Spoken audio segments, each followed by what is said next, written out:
I'm Pam, and I would like to welcome you to the Live Authentically show. My team and I help people step into their authentic realities via a number of different modalities. This show is obviously one of them. We also have a Facebook group of like-minded people who are committed to spiritual growth and transformation, and we can be found at liveauthentically.today/FB, and we would love to have you join us. I am super pumped that I have just launched my first book. It's on Amazon, and it's called SOAR, SOAR. Thank you. And it is an experiential journey, a spiritual journey through a very transformative life event. And it's raw, it's real, it meets people where they are. And I show people how I partnered with the universe and how I was ushered to a place of soaring. And I believe that everyone has it in them to do this. So would love to have you check it out. And I'm super pumped to have with us on our show today, Ilan Ferdman. Hi, Ilan. Hello, honored. Thank you. Thank you so much for taking time out of your schedule to be here. Super excited to hear about what you do on a daily basis to change the world in a positive way. But before we do that, I start off every show with the same question, and I would love to hear how you answer this question. And it is, are you ready? Drum roll. I'm ready. I love the anticipation. Okay, good. Is it? Am I doing a good job of Yeah, building this it? is good. I'm like, what's the question? What's the question? We'll get to it. We'll get to it. All right. What does it mean to you to live authentically every day? Ooh, hmm. That's a good question. Let me feel into that one. So, okay. I feel like through my experience and through the work that I've done with coaching people, I think the game to life, as I see it, is a game of living authentically. I feel like we're all born into this world, our most perfect essence, authentic self. And then things happen through growing up, some very traumatic, some less traumatic, and they all kind of impact us in one way or another and shape who we are. But in an essence, like every time something happens, it's like we put on a mask. And then when that mask doesn't work, we find this other mask. I find that for me, the game now has been unmasking, like finding those levels of inauthenticity in my relationships, to relationship with self, as a husband, as a father, as a friend, as a son, like all of these things, and just finding our way back to the essence of who we are at our deepest place. And that's a game that I think we play our entire lives. So for me, it's not about authentic as like a someplace to get to. I find like if you're willing to play that game of realizing that you have these masks and realizing that you get to investigate your truths and leave those like strongly held beliefs at the door and then just keep exploring, to me that's living an authentic life. That exploration is the authentic life. I love that answer, right? That constant self-discovery. I think that, I think it's really kind of a sort of a learned thing to even realize that, come to the realization that we're wearing masks, right? I know for many years of my awareness, I didn't even realize that I was walking around with masks on. So how does one begin the process of realizing that they're wearing masks? And then subsequently, how do they begin the process of removing them? I mean, I know it can be a multi-year process, but just kind of sort of looking for the bullet points. Yeah, I think it's a really interesting time that we are living in. I don't know when this is going to get released, and I'm sure we're still very much going to be in this whirlwind of coronavirus. So I think there's one of two ways that I've seen human beings begin the journey of exploration. One is by choice, the other one is by necessity. So I'll deal with necessity first. Necessity is now, like people are, for the most part, I think, in a state, hopefully, of self-quarantining. locked in with their family, uncertain about their financial situation, where business is going to take them, what's happening in the world. I mean, no one knows. Literally, like, no one knows what's going to happen. So it creates this very unstable ground. And when we as human beings feel that depth of fear and unknown, all of our patterns, the protective mechanisms that we have created from the time we were very, very young, come to light. And I think now, because people have a little bit more time, I think for most people it gets very uncomfortable, but I think now we're starting to really see those masks. Like the Mm-hmm. mask of, what do I do when I'm scared out of my mind for my well-being, for my family's well-being, etc. That's a mask. Like, how am I interacting in the face of all of this stuff? Before this, like people getting sick, having car accidents, losing jobs, losing relationships. That's what I mean by like necessity, right? You get thrown into it, and then you really start to see. People say that the biggest learning growth, right, is after you have a very painful breakup. Everyone says like, oh, I grew so much out of it. Why? Because everything got blasted open and you really got to see all those facets of you. So that's the one avenue. The other one is choice. And I'm all for choice versus necessity. I think it's the difference of getting punched in the face while you're standing on a street corner and someone just like coming and cold cocking you, which will Mm-hmm. most likely knock you unconscious or, have you like see stars, versus, hey, you know what? I'm going to get into this boxing ring with this trainer and I'm going to learn how to do this. Now, at some point, you're going to spar, but you're going to spar with headgear on. You're going to have some certain moves. So it's like you're going to get punched in the face the same way that you would have before. But because you're a yes to receiving that information or to Mm-hmm. receiving these things that you're looking at, it creates a very different scenario.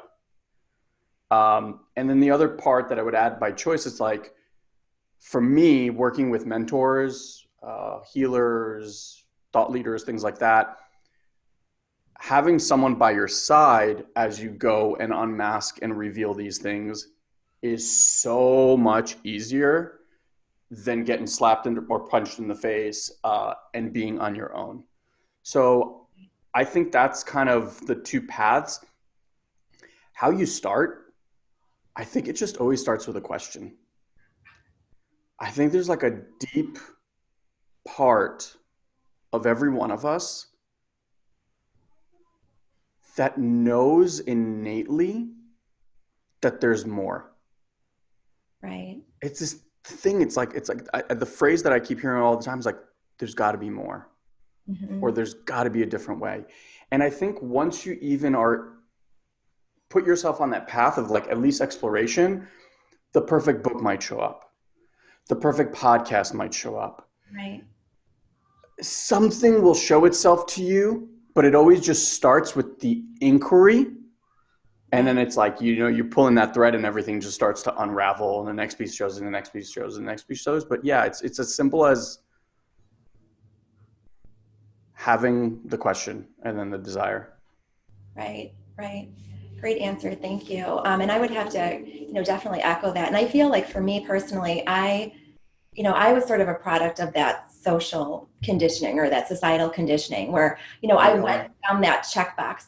I checked all the boxes and, got married and, we got a house and started to have kids and I had a career and then we built a house. And I kept thinking, happiness will be when I get there, when I get there, when I get there. And, I didn't realize that I was looking in the wrong, I wanted to have it all, but I was looking in the wrong places. Yeah, And I think as a society, I think we're conditioned to look towards more egoic, and I'm not saying that in a judgmental sense, but more towards more egoic parameters, like, yeah, the job status or the title or the house, or, we look for external validation, but everything we need is already within us. And if we start to anchor more on those soul-based virtues, like kindness and compassion and fulfillment and connection and truth and peace and love and all of those high vibrational emotions and high vibrational places, that's when we start to discover the depth and the richness absolutely.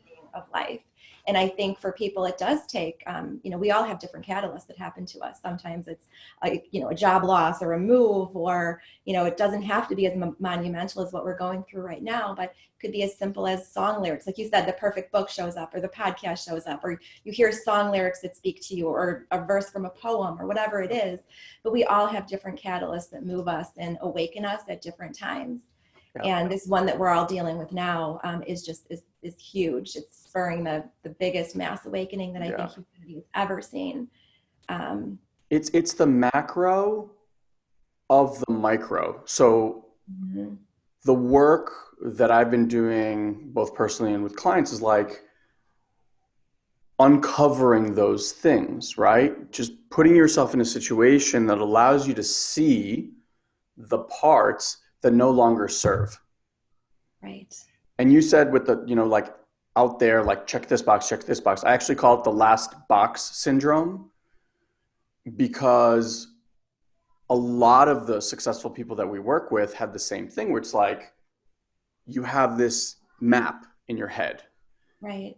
Check this. No, that didn't quite do it. No, that didn't quite do it. You have these like fleeting moments, but truly when you check that last box, that's one of the lowest points for a human being, because you've played out your map. You've done you look back and you're like, I've done it all. I'm still unhappy. And that's when the real journey begins. And it is way easier for the human mind to operate in an external world than to actually turn inwards. The reason successful people run around from this thing to the next thing to the next thing to the next thing isn't for success, isn't for more money, isn't for more that. It's because there's a part inside that doesn't feel good. It doesn't feel whole or good enough or worthy enough, and every time they sit alone and start to experience that, everything goes, and they just have to run and go do those things. So why do I say micro to macro? It's like the micro is that we get to do all that work internally. We get to find the parts inside that aren't feeling loved, accepted, appreciated. They belong. And what's happening on the macro, if you think about it right now, like as a human, if human being was a singular entity, like human being operating in world, there have been so many opportunities for human being to take note of how we've been dealing with planet Earth, like so many. And every time we go, no, that's too painful to deal with, that's too big, I'm not going to deal with that, and we move on to the next. Right. And now we've all been like bat in the face as a human race to be like, if you're not going to pay attention to all these other things that I've been sending you, like this is that moment. And I know like for you with the divorce, it's like there were moments probably leading up to that you were like, nah, I can deal with that. Or, oh, like I can sweep this, or I can. And then something happens and it just, there's no more ability to avoid. Like you just can't. Like at some point something happens and you can't. I'm all for building a capacity that when the little tap on the shoulder comes and it's like, hey, pay attention, that you actually have the ability to pay attention then and not get into a proverbial car accident or, because every one of our life choices it is undeniable that the whispers were there. And then the whispers became a little bit louder and a little bit louder and a little bit louder. And then eventually, because we didn't listen, something really serious happened. So I hope, I really hope that whatever we're experiencing right now as the human race is that we actually pay attention this time. Because my fear is if we don't pay attention now, knowing how all this stuff works, the next one is going to be a lot less pretty. And this is not pretty to begin with right now. So, yeah. Right. Yeah, you just spoke about, being aware, paying attention to those whispers and waiting, don't wait until you get into that proverbial car accident. I think one of the issues is that, we all have that inner voice. We all have, an intuitive potential. But I think so many times our society doesn't necessarily teach us how to listen to intuition. And Yeah. our gut always knows the answer. So I think I see that as one of the issues that people don't know. We always look towards, we're in our head, right? We look towards logic and reason and flow charts and really the answer, we have our answers deep within. And I think sometimes that we don't understand how powerful our intuition is. And how would you coach people, or how do you coach people on learning to listen to their inner voice and learning to pay attention so that they can hear those whispers? Such a good question. So the first thing I will just say is that every single one of us has it. It's so easy to look to others and be like, why are they so much more intuitive than I am? Or why do they get to follow? Like, you have 4 children, I have 2. Watch these beings grow up. Like, till the time they're about maybe 8 or 9, logic is not part of the equation yet. They are energetic, feeling, intuitive beings. Mm-hmm. Right. Watch a 4-year-old go from elated to tantrum kicking on the floor, back to running around, like in 5 minutes. Show me one adult on planet Earth that can go through that range of emotion that quickly, like process it and go Right. back. So the first thing I just really like, whoever is listening, just know that even if you're completely disconnected from that part of you, it is still a part of you. You haven't lost it. It hasn't gone away. Every I've worked with tens of thousands of people, like every one of us has it. It really depends like how atrophied that part actually is. And Mm-hmm. it atrophies because at some point when we're very, very young, we followed, or our sense was that we followed intuition, and it led us to pain. Mm-hmm. It led us to trauma. It led us to something bad happening. And then the mind came in and went, you see, I told you, if you keep listening to your heart and you keep listening to intuition, it's going to keep getting us in trouble. I'm taking the steering wheel. Like, we're not doing that anymore. We're not going to experience that much pain. And then, Right. and then it goes down this way. Now, we also live in a society, in a culture, doesn't matter where you are on the planet, that over the last, I'm just going to say 100 years, it's not scientific, but um, has given more access, and like we acknowledge and honor those that work really hard, are very smart, think, etc., especially in like the Western world. In, it's different in certain cultures, um, but it's been praised, right? So it's like, hey, I want to be successful, hey, I want to be happy. So you get all these messages, and it just, we lose and lose and lose and lose and lose and lose that part of us. What I find to be really exciting is that over the last, I would say, 10 years or so, I have noticed an incredible uptick in the feminine energy, right? So like we've lived in masculine for so long, and now it's like the feminine is awakening. And the feminine is that part that's intuitive and creative and allows and all that stuff. And it doesn't mean like men, women. I just mean the energy. And I feel like we're creating this balance again where we've just been so out of balance. So a lot of people are just having like awakened experience. People are finding their way into personal development and spirituality that were completely closed off to it.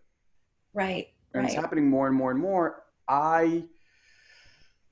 So for me, the access point has been feeling more. So my brother, who sadly couldn't be here today, um, has this great line where he says, the game of life is not about feeling better. It's about getting better at feeling.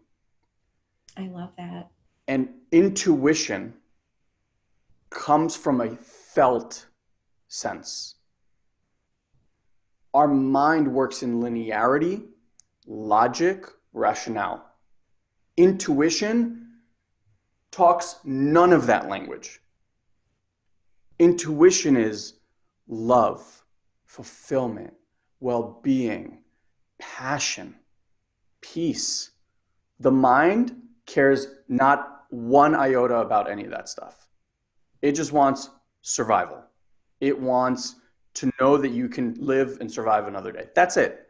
So when the heart's like, yeah, but I want love in my relationship, the mind's like, the hell are you talking about? Like, just stay with that person. You don't know what else is out there. That person could be so much worse than this one. Like, what are you complaining about? Just stay. And then, and the whisper gets louder and louder and louder. So we all have it. It's just a matter of, am I willing to take on practices that allow me to feel more? And by feel, I mean like, so if I can give this analogy. So here's the water bottle, right? Yep. So everything we want is in this water bottle. There's like everything is in here, but there's this cap that we put on because the access to get to everything that we want in here is covered by pain or sadness or trauma or things that we've just been avoiding for so long that every time we have even like an inkling of it hitting, we go, no, no, no, no, no, no, no, no, no, no. And we just like bottle it back up inside because it's not okay to cry. Like men, right? Like, be a man, don't cry. For women, it's like, stop being so emotional. Like we've trained each other to not do these things. And so as we remove the cap and we start to remove these layers that we've kind of been alluding to here, it gives us more and more access to that part of us. And then when we start listening more to that part of us, the part goes, oh my God, they're paying attention. Send them more information. Mm-hmm. Because most people, like, you get a note. And the thing could be like simple. I tell people, like, if you have a meditation practice, a lot of times people will meditate and someone will come in, like a picture or a name, right? Yeah. And they're like, why am I thinking about that person? I haven't talked to them for like 4 years. Like, I tell people, hey, honor it. Something's coming through. Just send that person a text message. Like, hey, was thinking about you this morning. How are you? I have closed more deals from doing that. Like, I'm talking like in real world, right? Clients have come from that.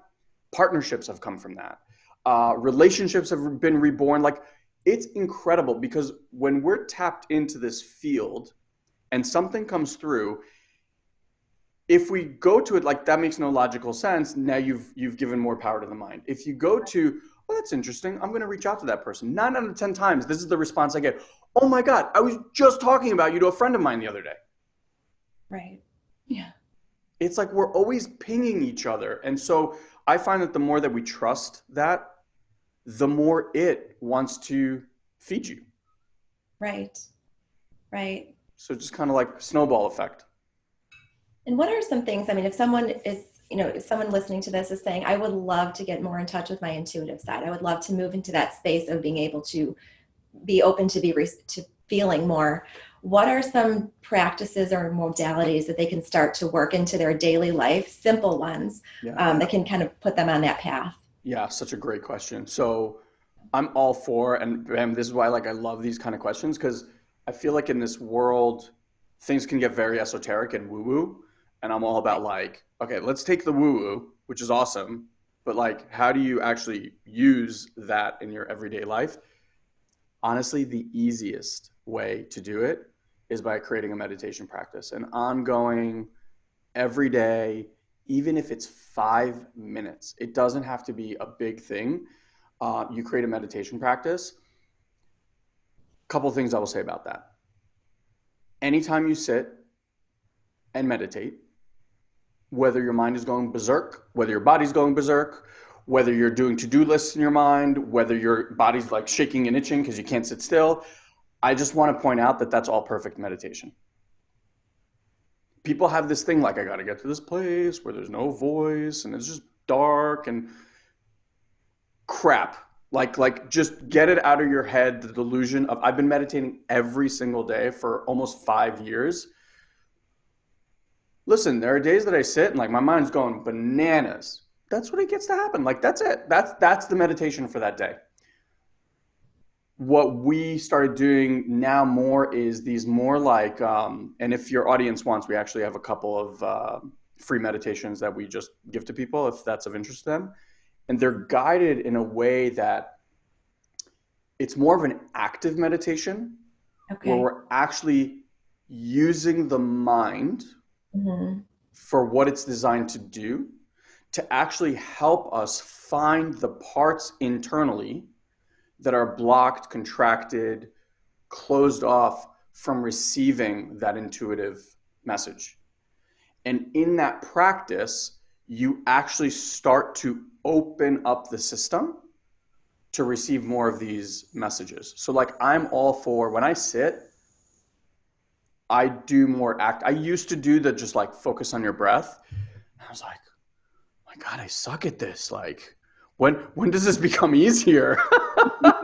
um, I look, that might work for people, and if that's your access, awesome, go with it. It just never really worked for me. So now, when I'm sitting, and I will say this also, like additionally, in the time frame that we're in now,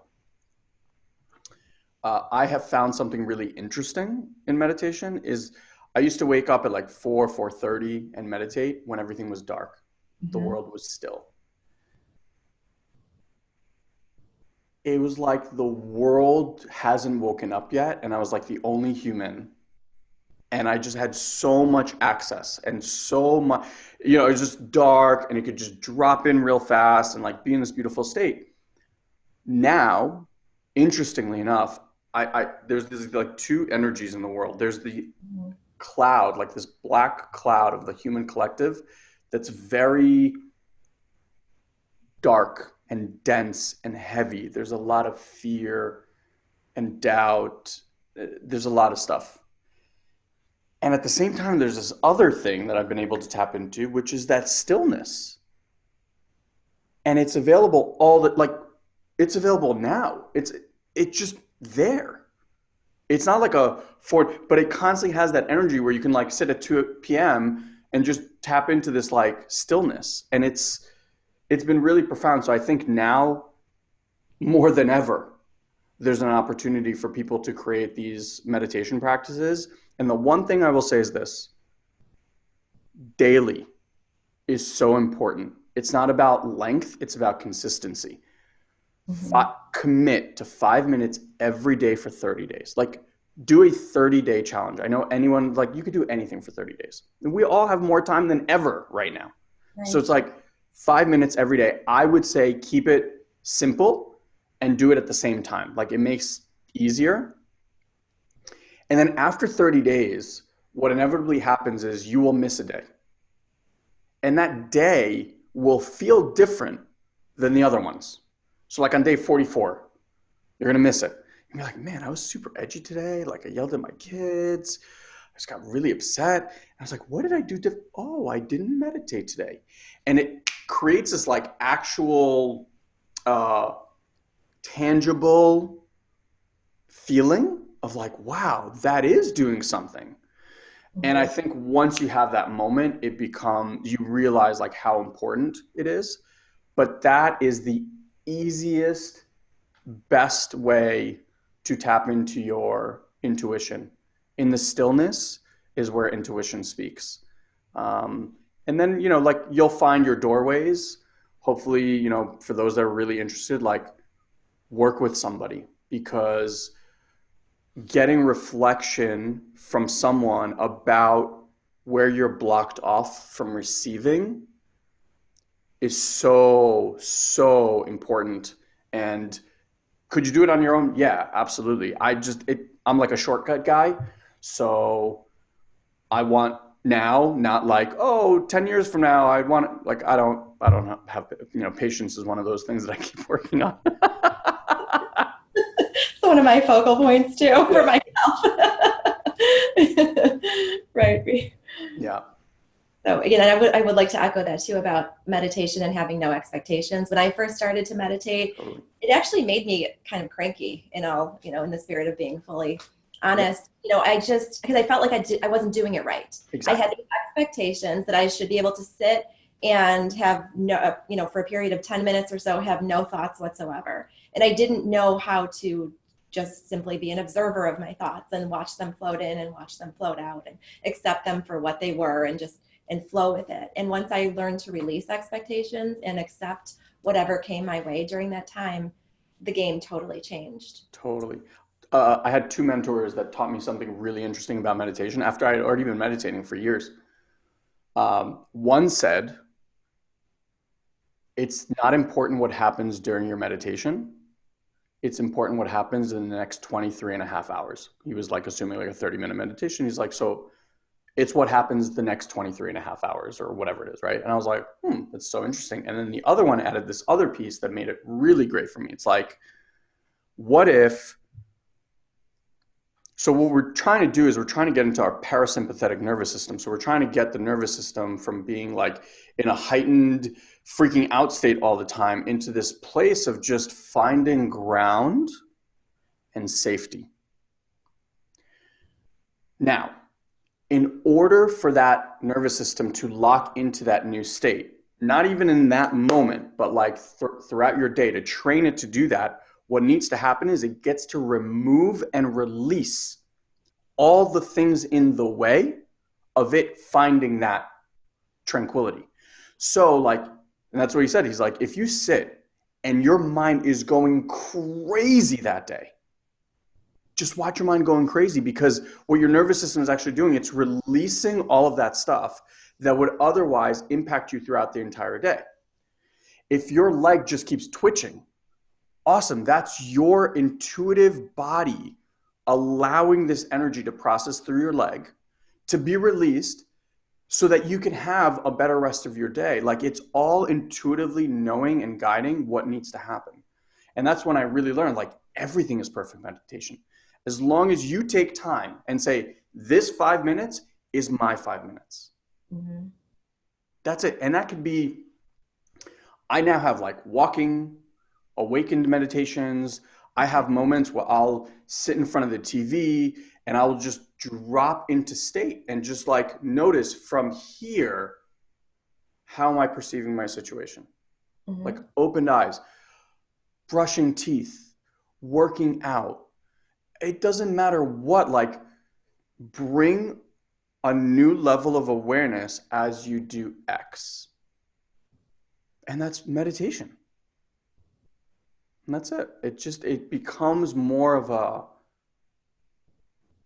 practice. And I mean, like recently, with everything that's happened, like the level of depth of meditations, it's Mm-hmm. this exponentially deep well that I find just it's never ending. Like you get to this place and you're like, oh my God, it's so good. And then you find this other ability comes online. You're like, oh, it just becomes this again, like living authentic life, right? Just the exploration is Right. so juicy, Right. And it's never ending. I mean, it's a never fun, ending. never runs dry. And I do want to echo the part how you said about stillness. Stillness. I was talking to somebody about that this weekend, and I was explaining that peace, stillness, that's always available to us, always, Mhm. regardless of what's ensuing around us. But it's our job though to sift through the chaos. I know there were at various prior points in my life, I was thinking, oh well, life will get easier when we get past this, or life will be more peaceful when we get past this.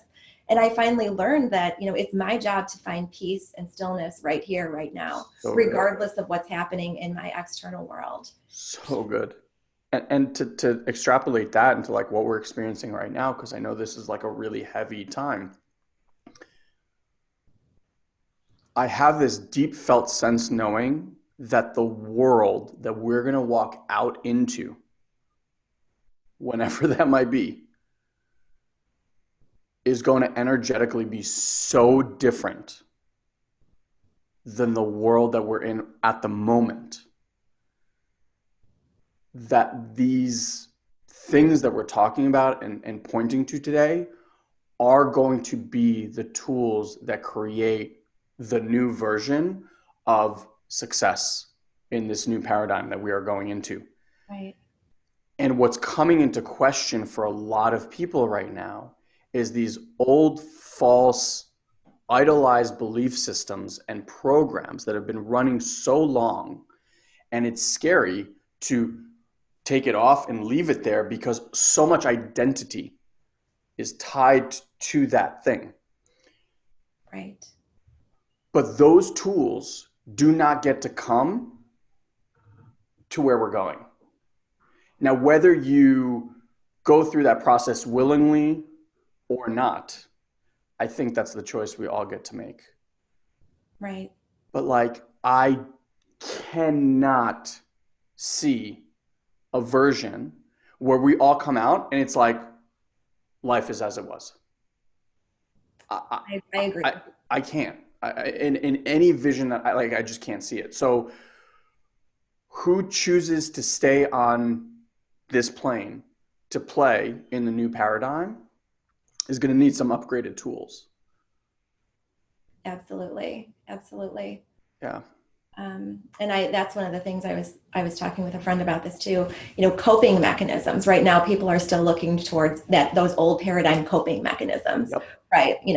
And again, no judgment, but alcoholism, drugs, those coping mechanisms. But this is a golden opportunity for people who are in positions, the thought leaders, the light workers, people like you, who are in these positions to impart our knowledge and wisdom and share healthier coping mechanisms, Yes. soul-based coping mechanisms Yes. like meditation, like holistic practices, like exercising, like drinking water, all of those go-to mechanisms that we usually we don't always prioritize because there are easier ways to manage. There are easier ways Yeah. to cope in the moment. Yeah. It's also, we live in a society where, okay, so say like you had a rough day, right? Just rough day at work, relationship, whatever. How easy is it to find a friend or two or whatever to go have that glass of wine with at the lounge, eat shitty food that'll make you feel good for about 2 seconds, but made you feel ill later, to mask and forget what you actually experienced that day. Right. Now, that's a lot harder to do. Mm-hmm. And I still think people are in this state of like staycation. It's like, yeah, we're locked down, but not really locked down. It's like, let's make the best of it. Like, it's like that. Which is why I have this like sense that if this is what it really is, and I believe like this is like some big spiritual energetic shift in the world, things are going to unfortunately have to get a whole lot worse before they get better. So the feeling of staycation or like, oh, just, like drink this 2 week thing away, like at some point, like how long can you do that? Right. Right? At some point, we're all gonna, from necessity, have to face these coping mechanisms, these parts of us that we've been so afraid to look at. Because yes, it hurts. I I get it. Like the depth of sadness and despair and grief and anger and frustration that we as a human being can embody and contain inside of us is unfathomable. But like, think about how much energy you expend in your life to bottle that stuff in for the amount of time that it's been in there. And that stuff has been in there for decades. And energy, if I could just go in this direction, like energy, emotion is energy in motion. Energy wants to move and be released from the body. It doesn't want to stay in. The reason it stays in because we're like, sadness, no sadness. Anger, no, I can't be angry. And we keep pushing it. So it's like what you resist persists. But if we let go of the resistance and we allow the sadness to come up, and yes, it will hurt because the way it went in is the way it's going to come out. Right. And that grief that you have maybe about mom or dad or like a failed this or a, physical, mental, whatever abuse, right? Like yes, it's going to hurt, but it's like Jerry Seinfeld said, like, the Band-Aid right off. Like you let it go, and the feeling afterwards as new energy starts coursing through your body. First of all, it's addicting. Like I don't say like you do it for that, but it's so it's like someone lifted a 600-pound gorilla off your back that you didn't even know you were carrying. Right. And all of a sudden you're like, oh my God, I can breathe. I didn't even know.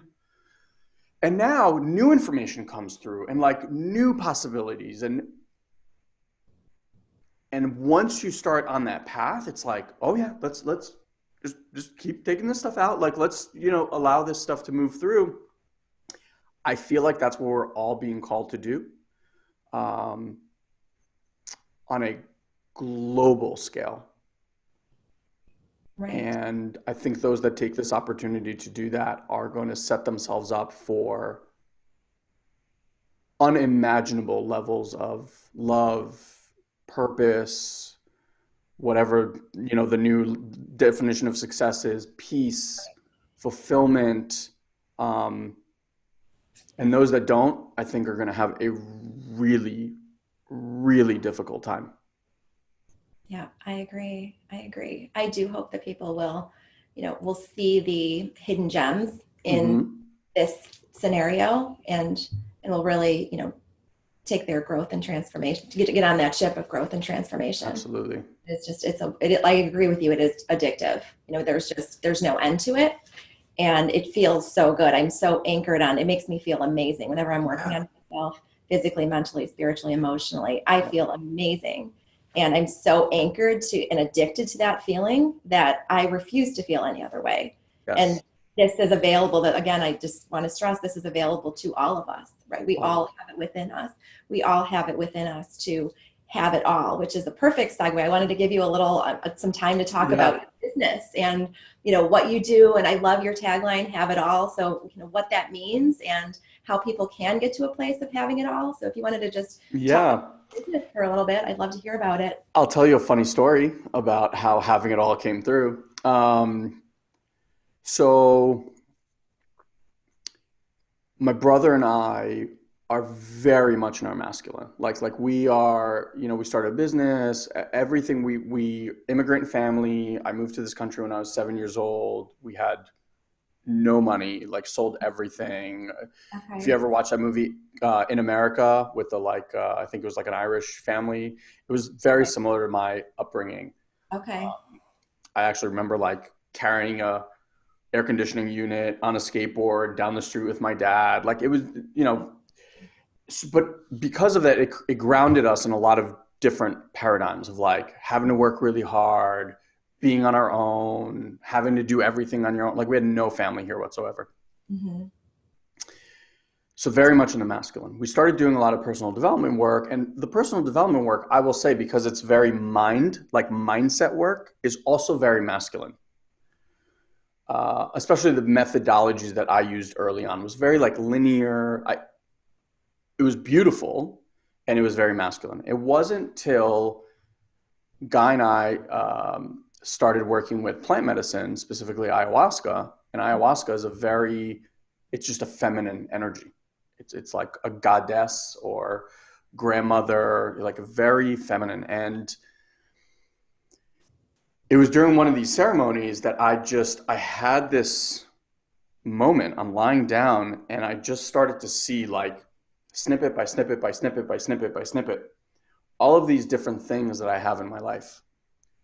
I had like a wife that I adore, kids that I love, a business that I'm extremely passionate about, health, uh, all these things. And I was like, oh my God.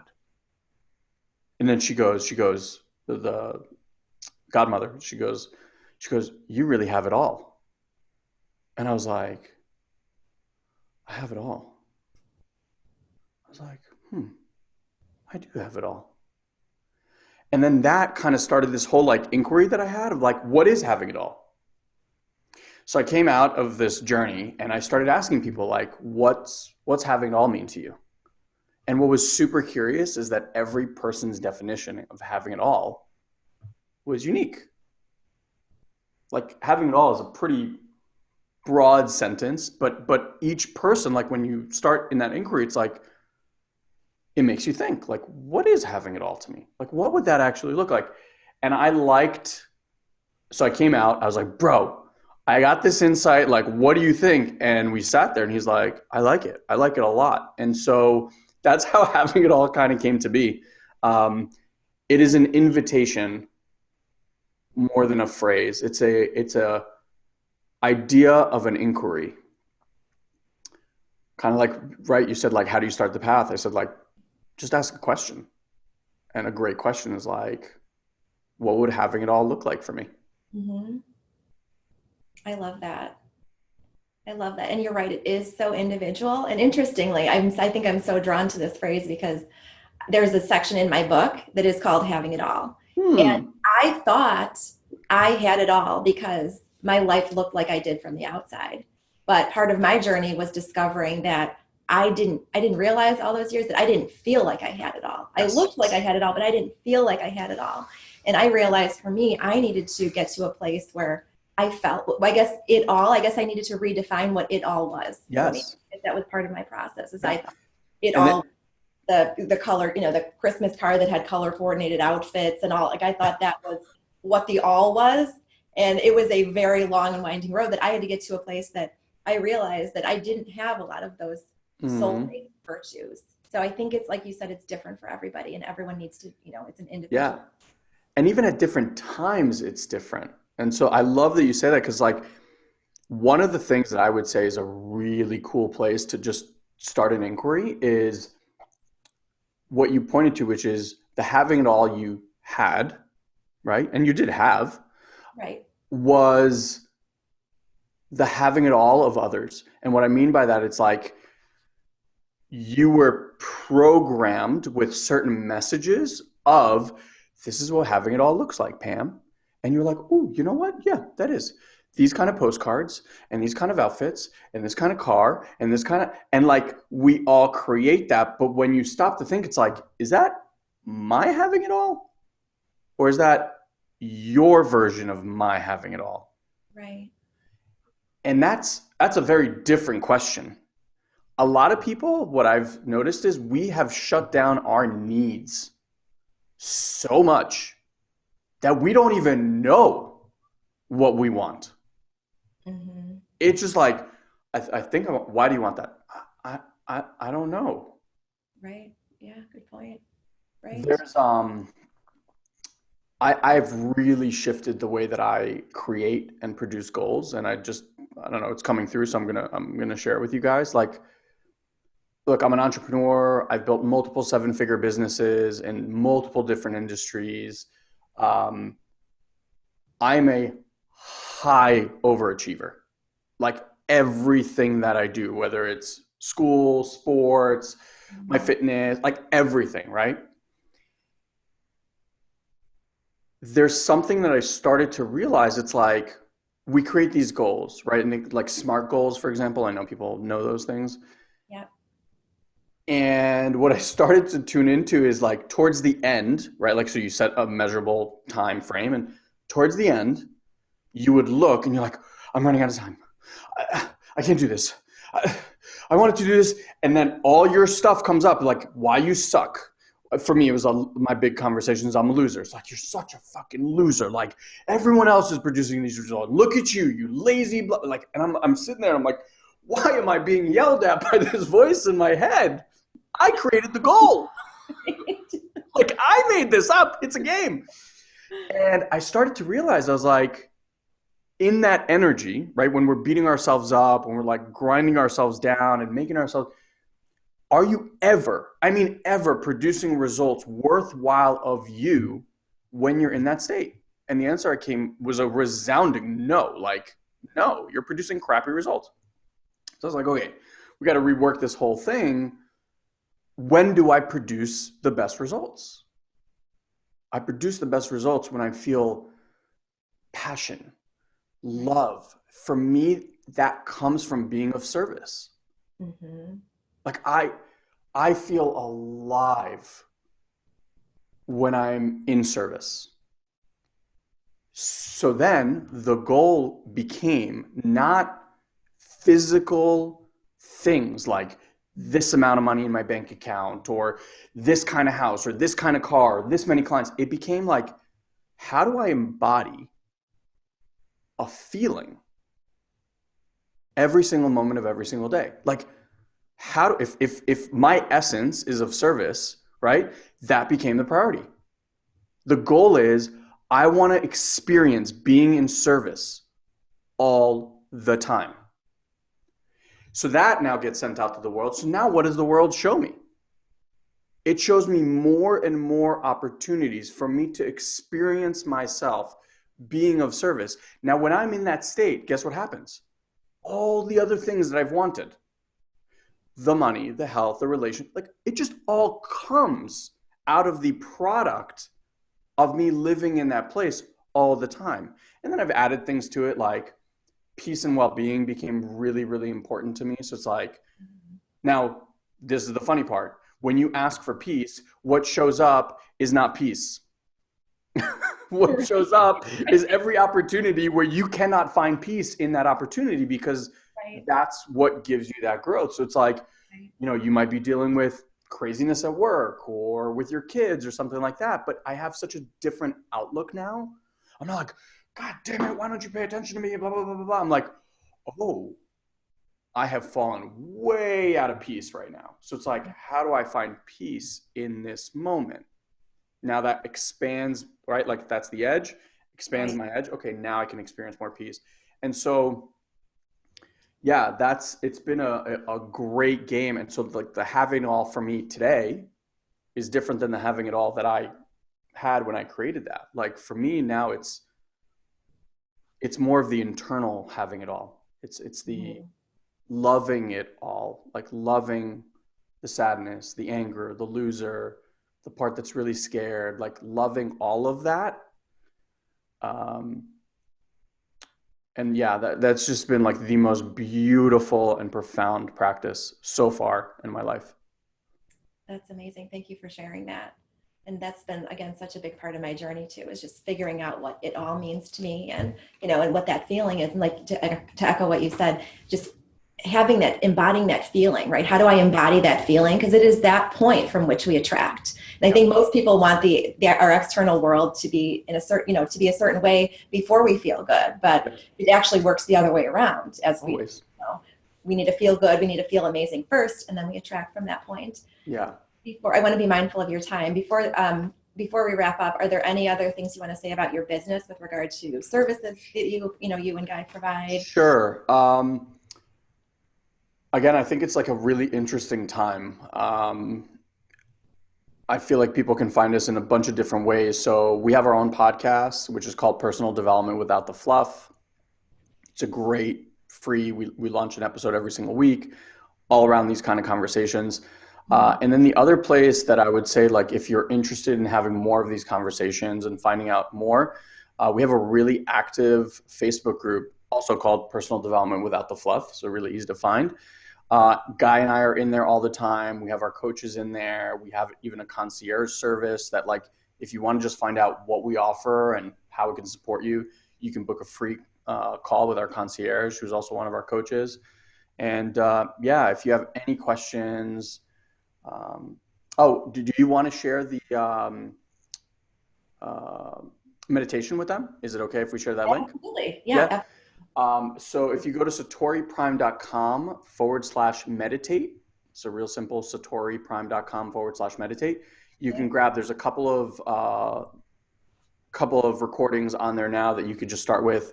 We're also doing live meditations right now in our group every single day for just sourcing connection, well-being, kind of like up-leveling the frequency in the world for you personally and obviously for the planet and humanity. So yeah, Great. Thank you absolutely. so much for being on my show today and for sharing all of your knowledge and wisdom. It's been such an honor to have you.